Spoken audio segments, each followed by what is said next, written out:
Pertama yang saya bilang tadi adalah digitalisasi sekolah akan menjadi salah satu fokus utama di dalam program Merdeka Belajar ini. Tapi ada beberapa program-program yang sangat penting yang sudah diluncurkan Pak, walaupun dalam masa pandemi. Yang pertama adalah ujian nasional kita ubah menjadi asesmen nasional, di mana sekarang kita bukan mengukur informasi, tapi kita mengukur numerasi dan literasi kemampuan bernalar Pak, sesuai dengan standar internasional.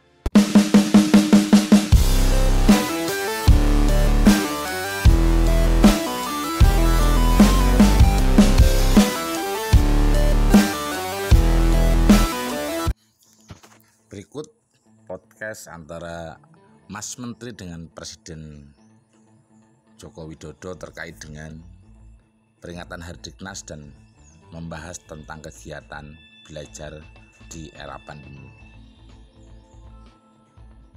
Idealnya di era pandemi ini tetap kegiatan belajar harus berjalan, tidak harus dengan daring, tatap muka pun bisa, karena transfer knowledge tidak cukup hanya dengan daring atau via kuota HP, tapi penting sekali tatap muka. Sehingga kami minta kepada Bapak Presiden, Bapak Mas Menteri dan pimpinan daerah baik provinsi maupun kabupaten kota untuk segera memulihkan kegiatan belajar mengajar di Indonesia. Jangan sampai generasi kita sampai tidak belajar. Assalamualaikum warahmatullahi wabarakatuh. Salam sejahtera bagi kita semua.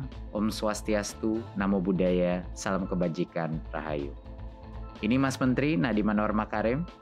Hari ini merupakan hari yang sangat istimewa. Selain bangsa Indonesia memperingati Hari Pendidikan Nasional, hari ini juga saya berkesempatan melakukan podcast dengan Bapak Presiden RI Joko Widodo. Apa pesan-pesan Bapak Presiden di hari yang penuh semangat ini? Langsung saja saya menyapa. Selamat sore Pak Presiden, apa kabar Pak? Alhamdulillah, kabar baik, sehat, yang paling penting. Alhamdulillah. Pak Presiden, sebelumnya kan karena kita sudah melakukan tes PCR, kemudian kan sudah ada pembatas ini sesuai protokol kesehatan. Kita boleh ya Pak buka masker, izin untuk podcast ini. Terima kasih Pak. Terima kasih Pak Presiden. Izinkan saya menanyakan pertanyaan yang pertama nih Pak. Hari ini kan Hari Pendidikan Nasional Pak Presiden. Apa makna Hardiknas ini bagi Bapak? Semangat Ki Hajar Dewantara. Ini yang kita harus ingat semuanya. Bahwa pendidikan itu haruslah memerdekakan manusia. Beliau menyampaikan itu. Dan itu kita harus ingat semuanya. Karena bagi Ki Hajar Dewantara, pendidikan harus memerdekakan kehidupan manusia. Kemerdekaanlah yang menjadi tujuan. Jadi kita di Indonesia dengan berbekal pendidikan, semua orang boleh menjadi apa saja. Ini juga penting, perlu digarisbawahi.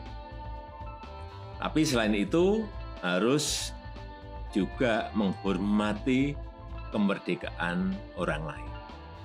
Untuk itu saya mau mengingatkan berhubung hari ini adalah hari pendidikan nasional, agar sistem pendidikan Indonesia sekali lagi haruslah memerdekakan manusianya dan membangun jiwa dan raga bangsa. Coba saya ingin juga bertanya pada Mas Menteri, apa filosofi Ki Hajar Dewantara yang terkenal di dunia pendidikan? Tentunya filosofi Merdeka Belajar Pak Presiden, itu yang Pak Presiden baru saja jelaskan. Tapi ada juga satu lagi yang pakai bahasa Jawa, ing ngarso sung tulodo, ing madyo mangun karso, tutwuri handayani. Nah ini yang artinya di depan memberi teladan, di tengah memberi bimbingan, dan di belakang memberi dorongan.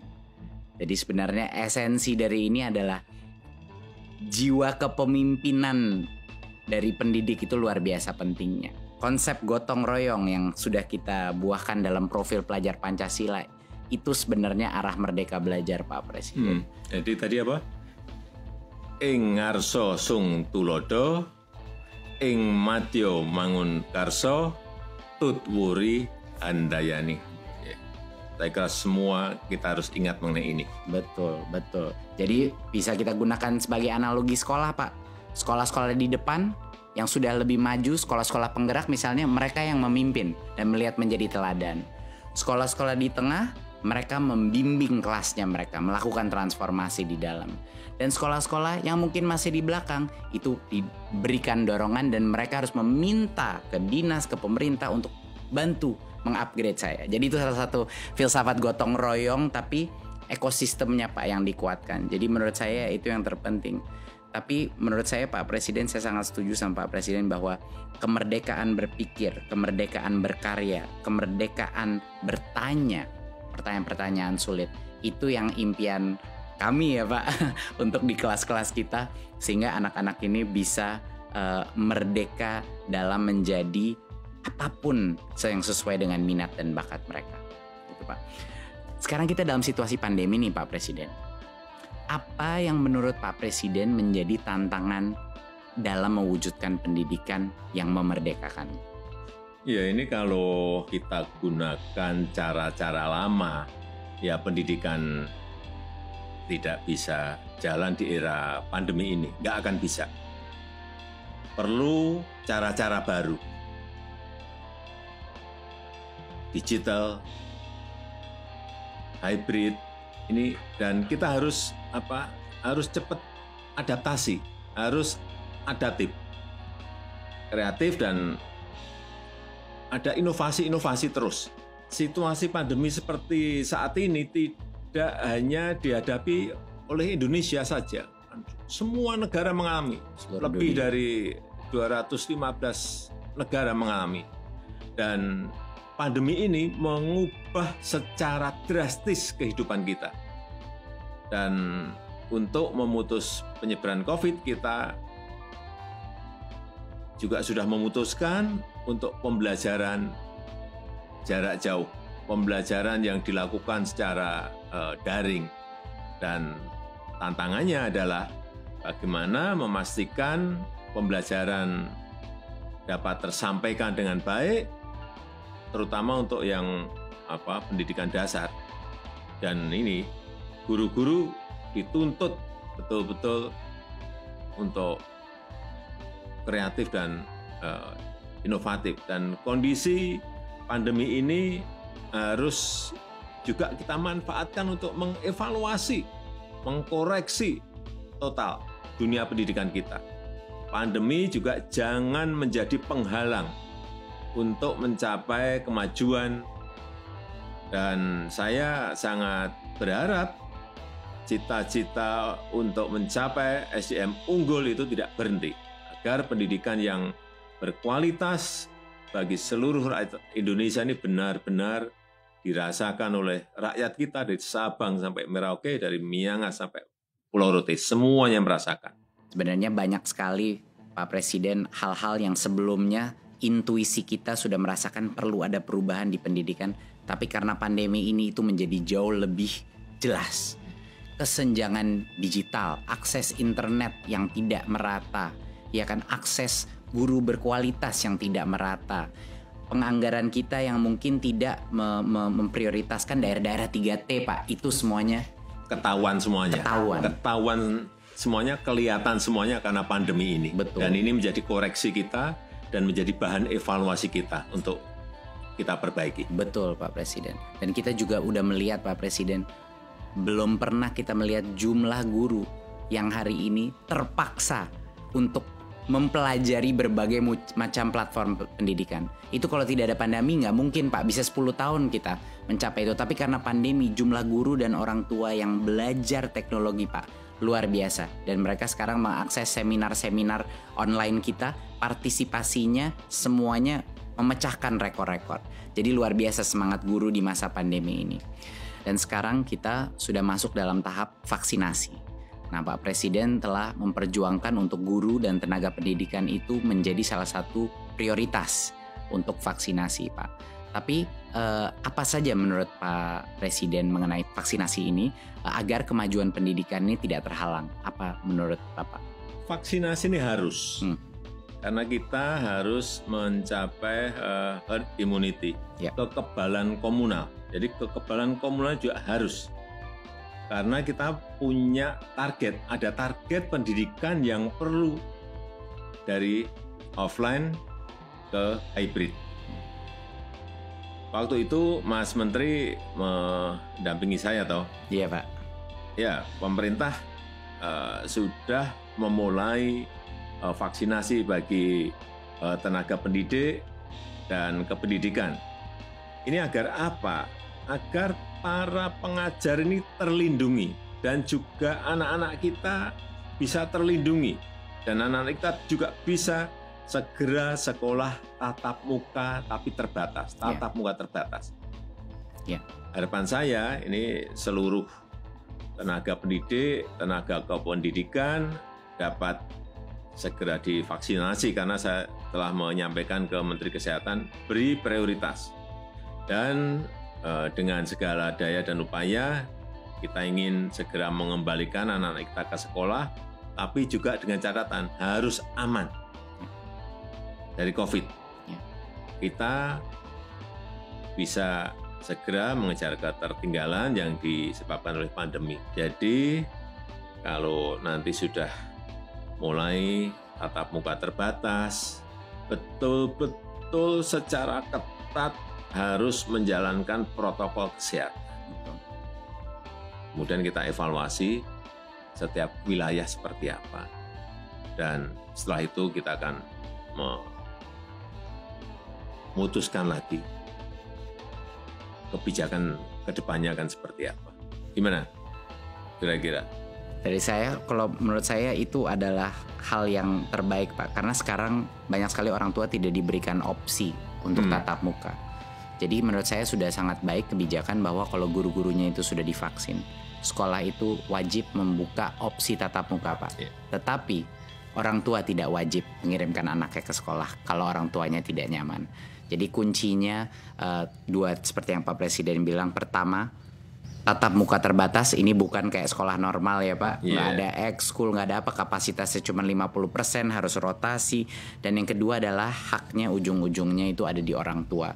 Tapi saat ini kalau ada orang tua, pilihan aja mereka tidak punya di beberapa sekolah dan mereka mengalami banyak kesulitan. Jadi kami dan bekerja sama dengan Kementerian Kesehatan untuk memastikan mendorong Pemda-Pemda dan sekolah untuk melaksanakan vaksinasi dan melakukan tatap muka, Pak. Iya, yang penting akhir Juni itu vaksinasi untuk pendidik dan tenaga kependidikan harus sudah selesai. Karena nanti di tatap muka terbatasnya di bulan Juli kan. Iya, sebenarnya Pak, tatap mukanya udah bisa mulai jalan kalau sudah divaksin.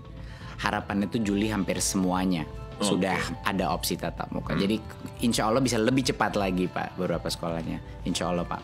Pak Presiden, izin bertanya, sebenarnya apa yang ada di benaknya Pak Presiden mengenai kemajuan yang Bapak ingin lihat terjadi dalam pendidikan di Indonesia ini? Pendidikan untuk semua. Artinya inklusif sampai ke pinggiran, sampai ke pelosok desa, pelosok tanah air. Tapi pendidikan yang berkualitas, itu kunci. Yang kompetitif. Dua-duanya harus berjalan bersamaan. Ini kan yang saya tugaskan ke Mas Menteri. Justru dengan sekarang ini ada pandemi, terjadi percepatan untuk digitalisasi. Jadi kalau melihat di lapangan proses belajar jarak jauh yang kita lakukan, menurut Mas Menteri seperti apa? Banyak kendalanya. Banyak yang nggak punya HP, banyak yang nggak punya koneksi internet, dan kita melihat di dunia memang kualitas daripada pembelajaran itu ada penurunan. Tapi hal yang dipelajari para guru-guru dan anak-anak mengenai platform-platform digital ini menjadi suatu kesempatan emas bagi kita Pak Presiden untuk mengikuti perkembangan itu dan menggunakannya untuk transformasi pendidikan seperti yang Bapak bilang, hybrid. Walaupun anak udah kembali ke sekolah, nanti berbagai macam platform teknologi akan meningkatkan kolaborasi antara guru, orang tua, dan murid dengan cara-cara yang belum bisa kita prediksi, tapi kesempatannya banyak sekali, Pak. Jadi sudah ada terobosan-terobosan Sudah, ke Pak. sana. Ada beberapa. Ya. Pertama yang saya bilang tadi adalah digitalisasi sekolah akan menjadi salah satu fokus utama di dalam program Merdeka Belajar ini. Tapi ada beberapa program-program yang sangat penting yang sudah diluncurkan, Pak, walaupun dalam masa pandemi. Yang pertama adalah ujian nasional kita ubah menjadi asesmen nasional, di mana sekarang kita bukan mengukur informasi, tapi kita mengukur numerasi dan literasi kemampuan bernalar, Pak, sesuai dengan standar internasional.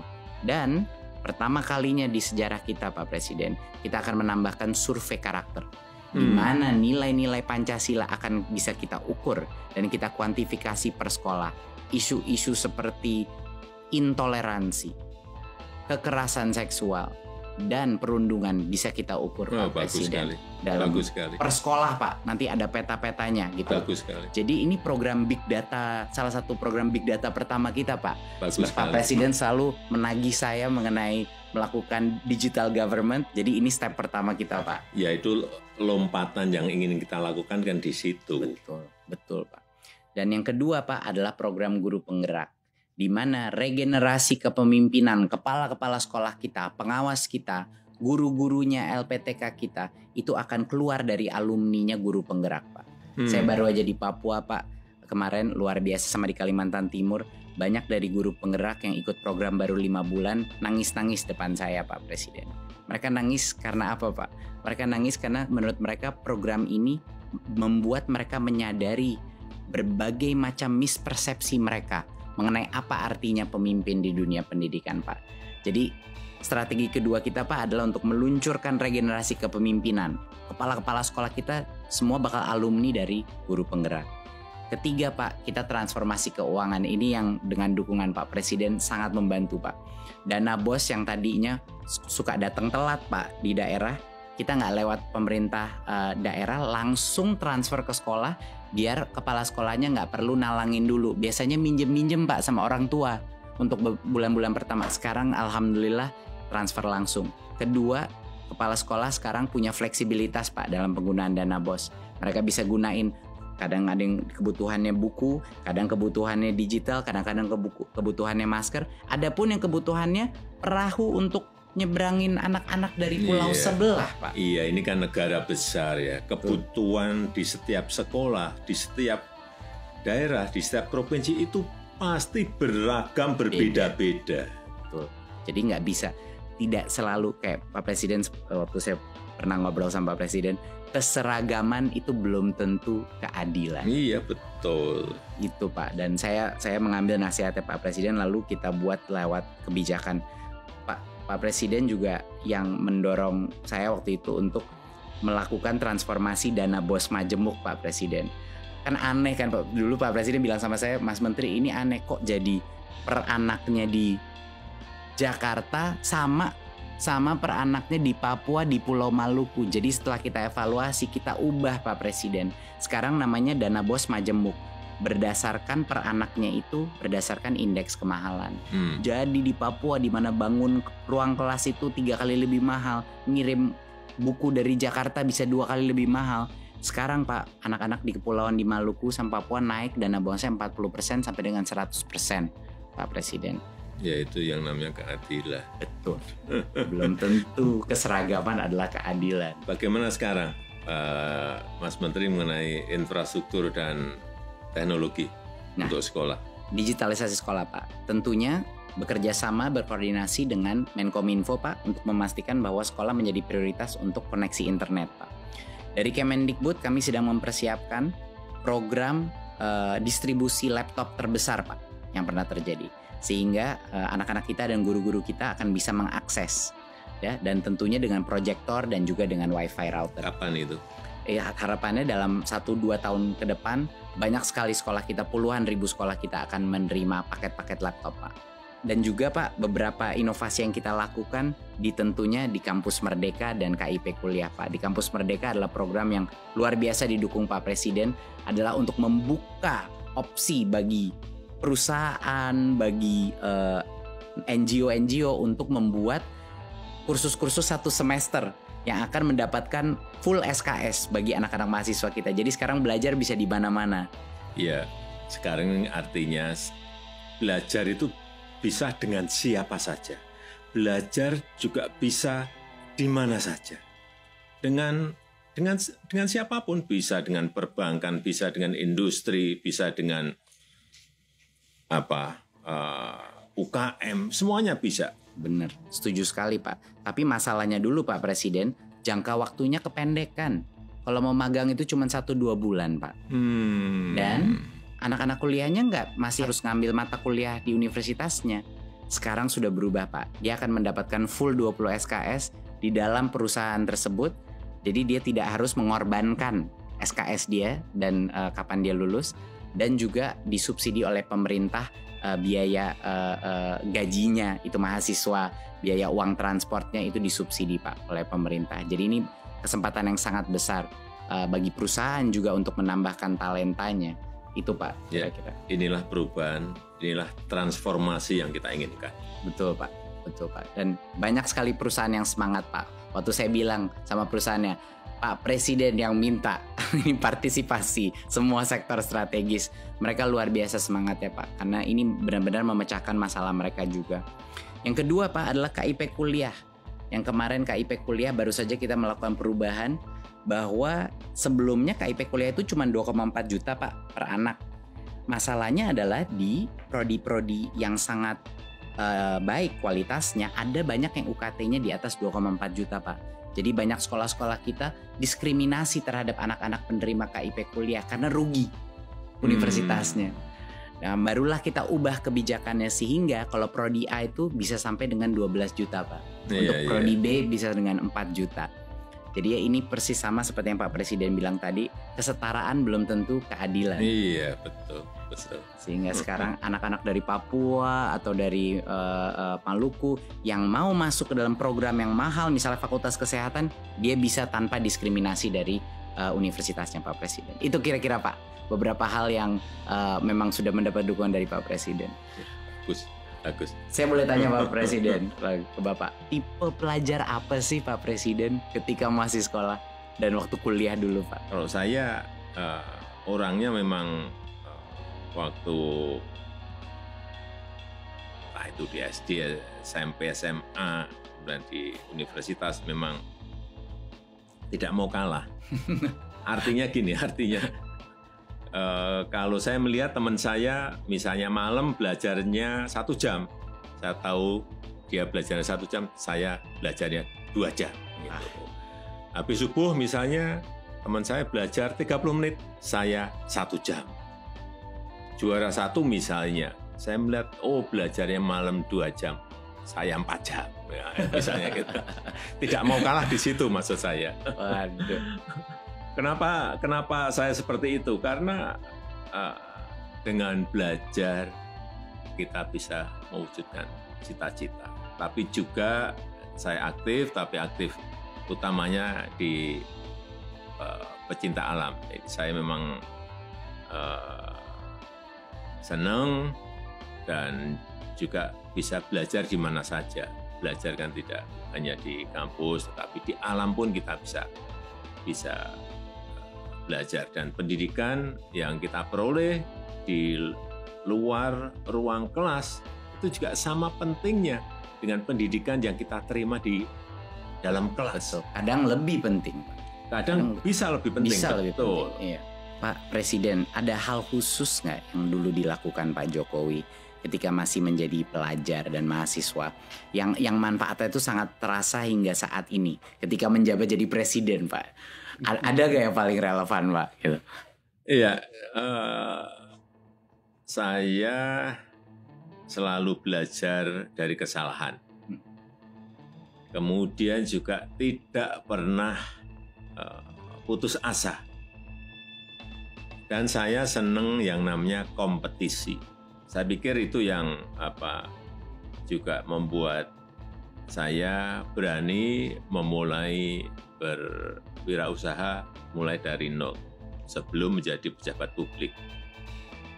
Kalau kita tidak berani berbuat sesuatu yang kita tahu akan baik untuk perkembangan diri, bahkan baik untuk sesama, ya saya pikir kita tidak akan bisa maju.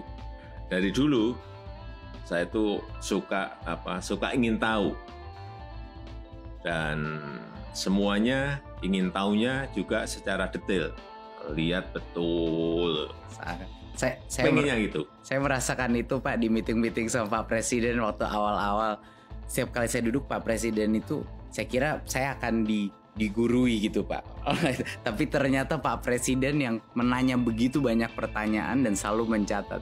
Tapi apa Pak Presiden dari dulu memang seperti itu Pak? Selalu ingin bertanya detail. Iya. Oleh karenanya sekarang pun juga sama seperti itu. Kenapa saya cek ke lapangan setiap pekerjaan-pekerjaan secara detail pun kadang-kadang masih meleset, apalagi tidak. Betul, setuju sekali Pak. Boleh saya tanya Pak Presiden. Pak Presiden, apakah ada pesan mungkin penyemangat untuk para pendidik dan pelajar di Indonesia di Hari Pendidikan Nasional ini? Jangan berhenti belajar walau sedang pandemi. Justru gunakan untuk belajar sekarang ini secara mandiri dan menjadi pembelajar sejati. Ilmu dari sekolah atau dari kampus itu bisa menjadi suatu saat itu usang, menjadi jadul. Tapi kalau selalu belajar sepanjang zaman, ini akan terus bisa relevan. Artinya memang kita harus belajar terus. Luar biasa, menjadi pembelajar sepanjang hayat ya Pak. Menjadi pembelajar sepanjang hidup, betul. Terima kasih Pak Presiden RI Joko Widodo. Banyak sekali pesan Bapak yang tadi menjadi bekal buat saya menjalankan tugas ini. Saya juga harap masyarakat juga dapat terinspirasi oleh kata-kata dan juga sejarahnya Pak Presiden. Sehat selalu Pak Presiden dan semoga lancar menjalankan ibadah di bulan suci ini. Terima kasih, amin. Terima kasih. Itu tadi podcast saya dengan Bapak Presiden RI. Terima kasih telah menyaksikan, dan pada kesempatan ini saya juga ingin mengucapkan selamat menunaikan ibadah puasa di bulan yang penuh berkah ini. Marilah kita mencapai kemenangan. Mari serentak bergerak, wujudkan Merdeka Belajar. Sekian, wassalamualaikum warahmatullahi wabarakatuh. Om Shanti Shanti Shanti Om. Namo Buddhaya.